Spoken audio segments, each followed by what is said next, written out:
Hi అండి. అందరికీ నమస్కారం. ఉద్యోగ పెన్షనర్లకు సంబంధించి ఒక ఇంపార్టెంట్ అప్డేట్ అయితే రావడం జరిగిందండి. ఇక ఆలస్యం చేయకుండా ఆ విషయంలోకైతే వెళ్ళిపోదాం. జిల్లా ఖజానా శాఖ కార్యాలయంపై అధికారుల పర్యవేక్షణ కరువైంది.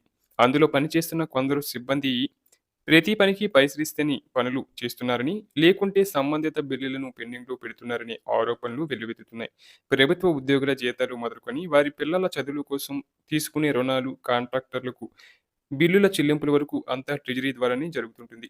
ఉద్యోగుల జీతాలు, ఇంక్రిమెంట్లు, అరియర్స్, సరెండర్, పీఎఫ్, ఉద్యోగ విరమణ అనంతరం వారి వివరాలను ఆన్‌లైన్‌లో నమోదు చేసేందుకు ప్రభుత్వ అభివృద్ధి కార్యక్రమాలను పూర్తి చేసే కాంట్రాక్టర్లకు బిల్లులు చెల్లింపుల వరకు పర్సెంటేజీ లేనిదే పనిచేయడం లేదనే ఆరోపణలు జిల్లా ట్రెజరీ అధికారులతో పాటు సబ్ ట్రెజరీ ఆఫీసర్లపై వెల్లువెత్తుతున్నాయి. డీటీఓ, ఎస్టీఓ కార్యాలయాల్లో పనిచేసే అధికారులు మొదలుకొని కంప్యూటర్ ఆపరేటర్ల వరకు ఒక్కొక్కరికి ఒక్కో పర్సెంటేజీ ఇవ్వాలనే తంతు ఆయా కార్యాలయాల్లో కొనసాగుతుంది. డీటీఓ, ఎస్టీఓ కార్యాలయాల్లో నడుస్తున్న లంచాల వ్యవహారం తెలిసిన వారు పైసలిచ్చి పనులు చేయించుకుంటుండగా, పైసలు ఇవ్వని వారు ట్రెజరీ కార్యాలయాల చుట్టూ ప్రదక్షిణలు చేస్తున్నారు. ఈ ఆఫీసుల్లో లంచాలు ఇవ్వనిదే పనులు జరగడం లేదన్న విషయం జిల్లా అధికారులకు తెలిసినా వారు చూసి చూడనట్లు వ్యవహరిస్తున్నారని ప్రచారం జరుగుతుంది. ముఖ్యంగా జిల్లాలోని ఎస్టీఓ కార్యాలయాల్లో పైసలివ్వనిదే ఏ పని జరగడం లేదన్న ఆరోపణలు జోరుగా వినిపిస్తున్నాయి. ఇంక్రిమెంట్ ఫైల్ అయితే ఓ రేటు, బ్యాంకు రుణాలకు సంబంధించిందయితే మరో రేటు, కాంట్రాక్టర్ల బిల్లులను బట్టి ఓ రేటును ఫిక్స్ చేసి మరీ ట్రెజరీ అధికారులు వసూలు చేస్తున్నారనే ఆరోపణలున్నాయి. అడిగినంత డబ్బులు ఇవ్వకుంటే ఏదో ఒక కారణం చెప్పి ఫైళ్లను పెండింగ్‌లో పెడుతున్నారని బాధితులు ఆరోపిస్తున్నారు.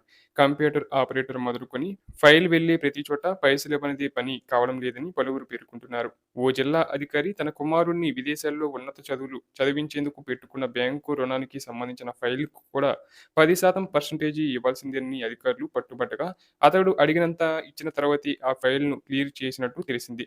కొందరు జిల్లా స్థాయి అధికారులు సొంత వాహనాలు వినియోగిస్తూ ప్రయత్నం నుంచి వచ్చే అలవెన్స్‌లను పొందడం, మరికొంతమంది ప్రభుత్వ వాహనాలను వాడుతూనే సొంత వాహనాలను వినియోగిస్తున్నట్లు తప్పుడు బిల్లులు పెట్టి వెహికల్ అలవెన్స్‌లను పొందుతున్నారనే ప్రచారము జరుగుతుంది.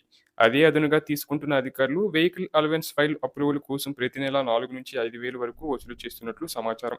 రిటైర్డ్ ఉద్యోగులకు వచ్చే అలవెన్స్‌లు ట్రెజరీ కార్యాలయాల్లో వారి వివరాలను ఆన్‌లైన్ చేస్తేనే అవి మంజూరవుతాయి. వాటిని ఆన్‌లైన్ చేసేందుకు కూడా ట్రెజరీ అధికారులు డబ్బులు డిమాండ్ చేస్తున్నారని బాధితులు ఆవేదన వ్యక్తం చేస్తున్నారు. జిల్లాలోని ట్రెజరీ, సబ్ ట్రెజరీ కార్యాలయాల్లో జరుగుతున్న అవినీతిని అరికట్టాలని రిటైర్డ్ ఉద్యోగులు, కాంట్రాక్టర్లు ఉన్నతాధికారులను కోరుతున్నారు.